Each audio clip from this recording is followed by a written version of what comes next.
আসসালামু আলাইকুম বন্ধুরা। এই যে আপনাদের সামনে আজকে আবার নিয়ে আসলাম নতুন একটা রেসিপি। আশা করি দেখে বুঝতে পারছেন, হ্যাঁ এটা হচ্ছে চালতার আচার। তো চালতার আচার, যেহেতু চালতার সিজন প্রায় শেষ, তো চালতার আচারটা আমি ভাবলাম যে এই সিজনে চালতার আচার বানাবো না, এটা হয় না। আমাদের বাসায় সবার সম্ভব পছন্দ করে চালতার আচার, তাই আমিও বানিয়ে ফেললাম শেষমেশ এই সিজনের জন্য চালতার আচার। তো চালতার আচার বানানোর জন্য সর্বপ্রথম আমি চারটা চালতা নিলাম। চালতাগুলোকে ভালো করে ছিলে পানিতে ভিজিয়ে রাখবো কিছুক্ষণের জন্য। এই যে চালতাটাকে প্রথম 4 টুকরো করে নিব। প্রত্যেকটা চালতাকে এইভাবে 4 টুকরো করে পিস বাই পিস, কারণ যেহেতু চালতাটা মানে পার্ট বাই পার্ট হয়, তো এইভাবে পিস বাই পিস করে নিয়ে আমি এইভাবে কেটে নিলাম। আর হ্যাঁ, এখান থেকে আমি চালতার যে ছোটো ছোটো অংশগুলো, ওগুলো দিয়ে কিন্তু আমি চালতা মাখা বানাবো। তো যাই হোক, এই যে আমি চালতাগুলো একদম ভালো করে কেটে একদম সবগুলো চালতা কেটে নিয়েছি। কেটে তারপরে যে ধুয়ে নিচ্ছি, উত্তম রূপে ধুতে হবে ভালো করে, কারণ চালতাতে অনেক ময়লা থাকে। ভালো করে ধুয়ে একটা ছাঁকনির মাধ্যমে ছেঁকে তারপর পানি ঝরিয়ে নিব। তো পানি ঝরিয়ে নেওয়ার আগে ভালো করে ধুচ্ছি আর কি, যেন 2-3 বার ধুবে, কোনো প্রকার ময়লা বা বালি না থাকে। আর ভালো করে ধুয়ে কিছুক্ষণ পানি ঝরিয়ে নেব। পানি ঝরিয়ে নেওয়ার পর আমরা একটা শিলপাটার মধ্যে চালতাগুলোকে এভাবে থেতলে নেব।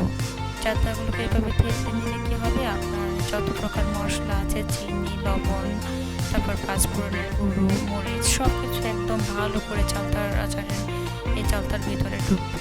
আর চালতার আচারের মানে টেস্টটা অনেক ভালো লাগবে আর কি। তো এইভাবে থেতো করে নিলাম। অনেকে আবার এটাকে কী করে, সিদ্ধ করেও থেতো করে নেয়। তো আমি এটাকে কাঁচাই থেতো করে নিলাম, আমার কাছে এভাবেই ভালো লাগে আর কি। আর এদিকে থেতো করে নেওয়ার আগে আমি একটা পাত্রের মধ্যে গরম পানি বসিয়ে দিয়েছিলাম।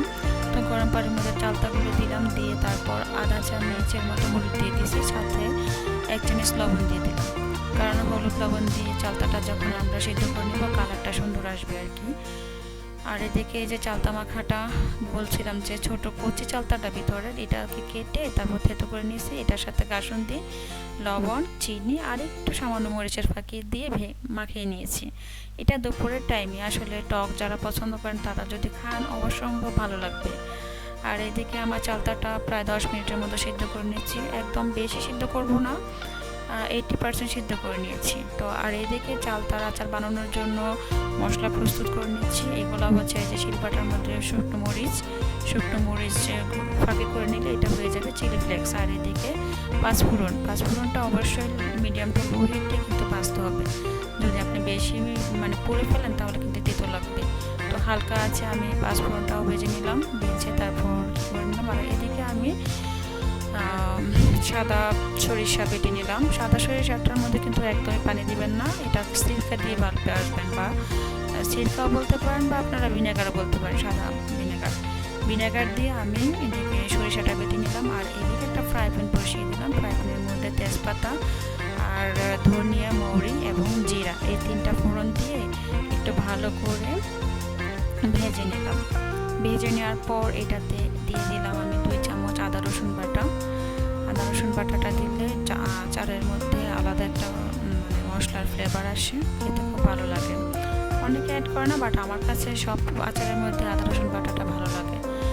আর সরিষার তেল দিয়ে দিলাম 1 কাপ। সরিষার তেলের মধ্যে সবগুলো মশলা, যেমন তেজপাতা, এরপরে 3 রকমের মশলা, ধনিয়া, মৌরি, জিরা, আর এদিকে দিয়ে দিলাম আমি সাদা সরিষা বাটা দিয়ে আদা রসুন বাটা দিয়ে সব কিছু একসাথে ভালো করে ভেজে নিলাম আর কি, মশলার কাঁচা গন্ধটা চলে যাওয়ার জন্য। তো ভাজা হচ্ছে আমাদের এই মশলার মধ্যে এখন দিয়ে দিব থেতো করে রাখা সিদ্ধ চালতাগুলো দিয়ে ভালো করে নেড়ে চেড়ে একদম ভালো করে রাখতে হবে আর কি। ভালো করে নেড়ে চেড়ে এর মধ্যে আমরা আসলে 2 প্রকারের মিষ্টি অ্যাড করবো, যেমন ধরেন চিনি অ্যাড করবো, সাথে আমরা গুড় অ্যাড করবো। তো কেউ চাইলে শুধু গুড় দিয়ে বানাতে পারেন, বেশি গুড় দিয়ে বানালে স্বাদটা আরও বেশি আসে। তো আমার বাসায় যেহেতু গুড়টা কিছু কম ছিল, তাই আমি সাথে চিনিটা অ্যাড করছি, কারণ চিনি অ্যাড না করলে যে পরিমাণ গুড় আছে ওইটা দিয়ে মিষ্টিটা হবে না। তো এই যে আমি 1 কাপ গুড় দিয়ে দিলাম। এই পর্যায়ে 1 কাপ গুড় দিয়ে তারপর ভালো করে নেড়ে চেড়ে নেব, কারণ গুড়টা যখন দিব তখন এটা থেকে পানি বের হবে আর কি। তো এই যে গুড়টা একদম আঠালোর মতো লেগে আছে, যার জন্য আমার দিতে একটু কষ্ট হচ্ছে। যাই হোক, দিয়ে দিলাম গুড়টা। আর এইদিকে গুড়ের সাথে দিয়ে দিব 1.5 কাপ চিনি। যেহেতু 4টা চালতা, সো মিষ্টিটা মোটামুটি লাগবে। আর এই আচারটা কিন্তু টক ঝাল মিষ্টি একটা আচার। তো এই যে দিয়ে দিলাম 1.5 কাপের মতো চিনি দিয়ে দিলাম। চিনি দেওয়ার পর আবার ভালো করে নাড়াচাড়া করব। গুড় প্লাস চিনির জন্য কিন্তু চালতার মধ্যে একটা পানি বের হবে। আর এদিকে আমি 1 চামচ 1.5 চামচের মতো মরিচের ফাঁকি অ্যাড করলাম। আর সাথে একটু দিলাম জর্দা রং বা ফুড কালার। জর্দা রংটা দিলে চালতার আচারের যে সুন্দর একটা কালার, যেমন আমরা স্কুল জীবনের যে চালতার আচার খেতাম মামাদের হাতে, ওই কালারটা আসবে। আসলে দেখতেই ভালো লাগবে, কিন্তু খেতেও ভালো লাগে একটা খাবার। আর সাথে দিয়ে দিলাম 1 চিমটি লবণ। লবণ অবশ্য আগে দিয়ে সিদ্ধ করেছিলাম, বাট তারপরেও আমি আবার একটু লবণ দিয়ে দিলাম, কারণ মিষ্টির ব্যালেন্সটা ঠিক রাখার জন্য লবণটা প্রয়োজন। তো আর এদিকে দিয়ে দিলাম ভিনেগার, 2 চামচ ভিনেগারও দিয়ে দিলাম, কারণ ভিনেগারটা আপনার আচার ভালো রাখার জন্য অসম্ভব কাজ করবে। দীর্ঘদিন আচার সংরক্ষণ করার জন্য অবশ্যই কিন্তু আপনারা ভিনেগারটা ইউজ করবেন। আর এই যে সব কিছু দিয়ে এখন আবার দিয়ে দিলাম 1/2 কাপের মতন গুড়।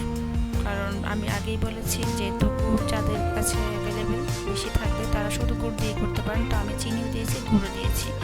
চিনি প্লাস গুড় দিয়ে এই পর্যায়ে ভিনেগার দিয়ে সব কিছু দিয়ে ভালো করে নাড়াচাড়া করবো। এখন এর মধ্যে আবার দিয়ে দিলাম বাকি যে চিলি ফ্লেক্সটা ছিল। চিলি ফ্লেক্স বলতে মরিচের ফাঁকি, মরিচের গুঁড়া, শুকনো মরিচটাকে গুঁড়ো করে নিয়েছিলাম শিলপাটায়। তো ওটা দিয়ে ভালো করে নাড়াচাড়া করে এই পর্যায়ে দিয়ে দিব আমরা 5 ফোড়নের ফাঁকি। 5 ফোড়নের ফাঁকিটা দিয়ে নাড়াচাড়া করতেই থাকবো। নাড়াচাড়া করতে করতে একটা সময় দেখবেন এটা একদম শুকায় এরকম হয়ে আসছে। তো যে ফাইনাল লুক, আমার আচারের ফাইনাল লুক হয়ে গেছে। তো এতক্ষণ ধৈর্য ধরে যারা আমার এই ভিডিওটা দেখছেন, অসম্ভব ধন্যবাদ। আর আমার এই ছোট্ট চ্যানেলটার পাশেই থাকবেন এমন নিত্য নতুন টক ঝাল মিষ্টি রেসিপি পাওয়ার জন্য। আর আপনাদের সাপোর্ট ছাড়া কিন্তু এই চ্যানেলটা গ্রো করা সম্ভব নয়। যেহেতু আমার এটা একদম নতুন চ্যানেল, আপনারা অবশ্যই আমাকে এভাবে সাপোর্ট করবেন, দেখবেন। আর যারা আমার চ্যানেলটা এখনও সাবস্ক্রাইব করেনি, সাবস্ক্রাইব করে পাশেই থাকবেন। আর যারা সাবস্ক্রাইব করেছেন তাদেরকে অসংখ্য ধন্যবাদ। এরকম নিত্য নতুন ভিডিও পাওয়ার জন্য আমার পাশেই থাকবেন। আসসালামু আলাইকুম, আল্লাহ হাফিজ।